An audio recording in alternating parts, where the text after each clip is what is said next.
প্রিয় দেশবাসী, আজ বাংলাদেশ একটি গভীর সংকটময় মুহূর্তের মধ্য দিয়ে যাচ্ছে।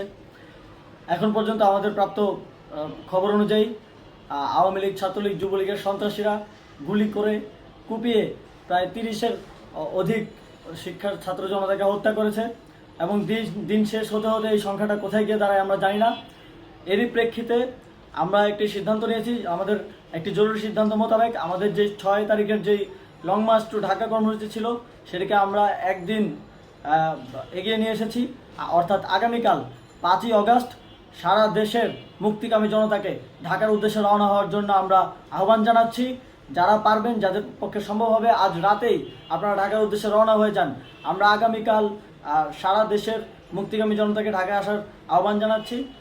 বিশেষ করে ঢাকার আশেপাশের যে জেলাগুলো আছে, আপনারা দায়িত্ব নিয়ে মসজিদের মাইকে ঘোষণা দিয়ে যাদেরকে পাবেন সবাইকে নিয়ে ঢাকার উদ্দেশ্যে রওনা হন। এই লড়াই আমাদের জন্য একটি চূড়ান্ত লড়াই। আমরা চূড়ান্ত ঘোষণার জন্য প্রস্তুত। আমরা গণভবনের দিকে যাত্রার জন্য প্রস্তুত এবং সেই উদ্দেশ্যেই আপনারা সবাই ঢাকা আসুন। আমরা আপনাদের সবাইকে নিয়ে আমাদের চূড়ান্ত দাবি আদায়ে এগিয়ে যাব। আমি জানি না সমন্বয়করা আজকে রাতে বেঁচে থাকতে পারবে কিনা, কিন্তু আপনাদের উপর আমরা এই দায়িত্ব দিচ্ছি।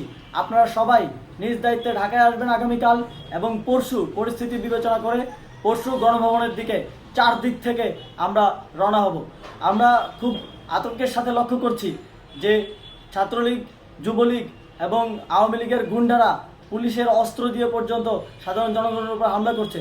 কিন্তু একটি সুখের খবর হচ্ছে, সারা দেশের বিভিন্ন স্থানে সেনাবাহিনী ছাত্র জনতার পক্ষে দাঁড়িয়েছে।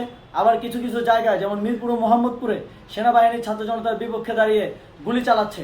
আমরা সেনাবাহিনীর প্রতি আহ্বান জানাতে চাই, আপনারা এদেশের নাগরিক এবং আপনারা এদেশের নিরাপত্তার দায়িত্বে আছেন, এদেশের জনগণের যানবাহনের নিরাপত্তার দায়িত্বে আছেন। আপনারা দেশের পক্ষে এবং দেশের জনগণের জন্য কাজ করবেন। কোনো খুনি সরকারের জন্য, কোনো খুনি রাজনৈতিক দলের জন্য কাজ করবেন না। এটি এদেশের জনগণ আপনাদের থেকে প্রত্যাশা করে।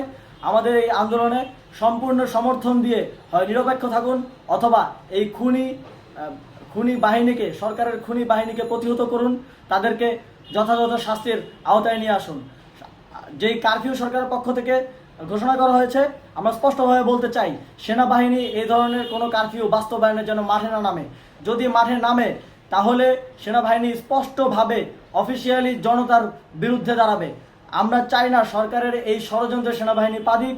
সেনাবাহিনীকে জনতার বিরুদ্ধে দাঁড়ানোর যে ষড়যন্ত্র সরকার রচনা করছে সেটিতে সেনাবাহিনী পা দিবে না, এই বিশ্বাস আমরা রাখতে চাই।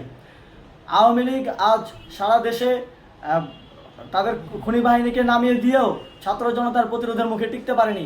রাজপথের পরাজিত শক্তি হিসেবে তারা সেনাবাহিনী সহ অন্যান্য বাহিনীকে আমাদের বিরুদ্ধে কাজে লাগানোর চেষ্টা করছে। এই চেষ্টাকে, এই ষড়যন্ত্রকে ব্যর্থ করতে হবে এবং আগামীকাল সারা দেশে মসজিদে মসজিদে ঘোষণা দিয়ে ঢাকার উদ্দেশ্যে আপনারা রওনা হন। প্রত্যেকটি পরিবার থেকে অন্ততপক্ষে একজনকে ঢাকার উদ্দেশ্যে রওনা করে দিন, এই ইতিহাসের সাক্ষী হতে, একটি নতুন বাংলাদেশের অভ্যুদয় ঘটানোর একজন কর্মী হতে। ধন্যবাদ সকলকে।